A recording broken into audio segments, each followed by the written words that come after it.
Ang laki. Hindi ko ina-expect na ganito kalaki. Grabe. Oh. At ang lakas ng hangin.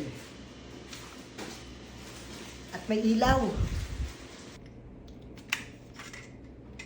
Tatanggal itong nasa likod niya dahil meron siyang air purifications. So, safe na safe si baby niyo rito.